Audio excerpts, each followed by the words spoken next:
I want to share a sort of confidence mindset tip around how to achieve things when you're sort of overwhelmed. And often the prospect of doing things we need to do, the never ending list, getting out there and achieving things and being focused can be challenging.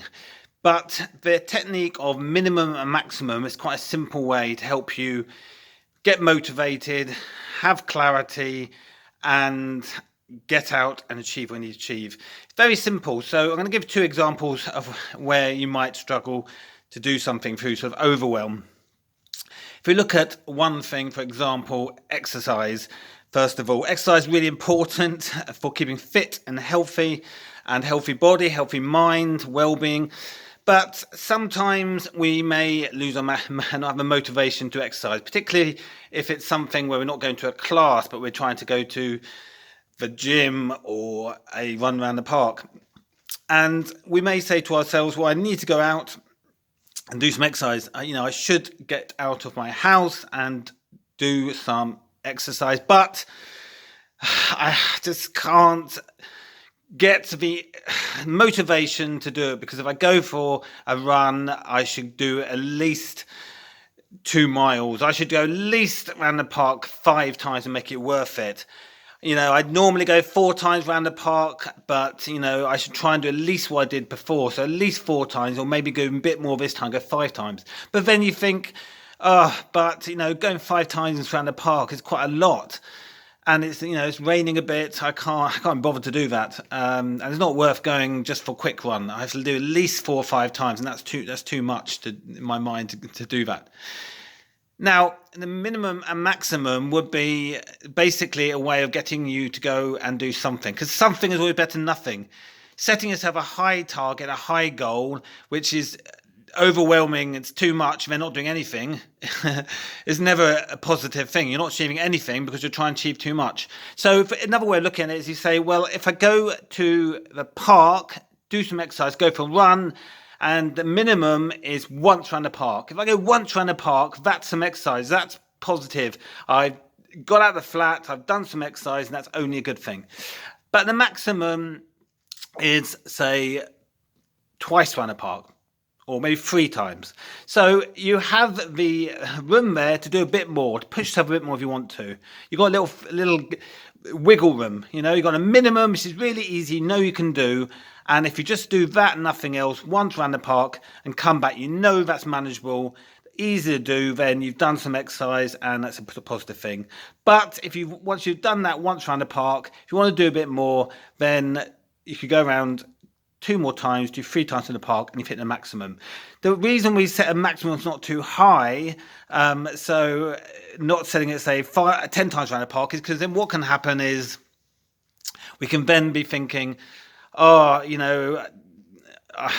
around the park is too easy, won't make a difference, and the maximum being 10 times, that's too much. So what you want to do is have a minimum which is really easy, really achievable, just gets you out and doing it, and then the maximum is a little bit more, push you a bit more, but again, you can achieve it. Minimum, maximum. It's a clear way of setting focus, giving you that motivation, and helping you be more productive and achieve your goal in a easy way. Easy to implement, easy to do. Minimum, maximum. Another example could be something, say, to do with work. It could be, say, checking emails or social media posts. We know that, we can get swamped with it, so much social media posts to check. It could be socially, or it could be to do with, business marketing. Lots to check through, or ones that we posted with people engaged, we have to comment back to them, or ones that we need to post an update about what we're doing. Or emails, of course, again, we get swamped with emails, lots of emails to scan through, respond to, and ones we need to send out. And again, sometimes, we may look at it and say, I've got a list of 20 emails to send. Where do I start? I've got no time for all this. I don't even know what to say. And you get so overwhelmed, you just say, well, I'm going to leave it. I'll do it tomorrow, start fresh. And you put it off because the thought of doing it is so overwhelming. It's too much, so you don't do anything. So again, if you set the minimum, maximum, and say, okay, I'm going to do minimum of 1 email today. If I do 1 email, that's something, that's positive. It's moved me forward and I'm achieving something. And then I can do a maximum of 3 emails. And again, that way, because it's not so daunting, because it's a bit smaller, a bit more realistic, a bit easier to achieve, you're more likely to do it. And it's better to do 1 email than no emails. But do 3 emails, no emails. And again, by setting the maximum of 3 emails, a little bit more, but not like too high, then it makes it more likely that you can achieve either the minimum or maximum. So whatever it is, whether it's getting out of a house to do some exercise, or whether it's something more work focused, checking emails, social media posts, set a minimum and a maximum, and make those minimums and maximums small enough that you know you can do them. Because something is better than nothing.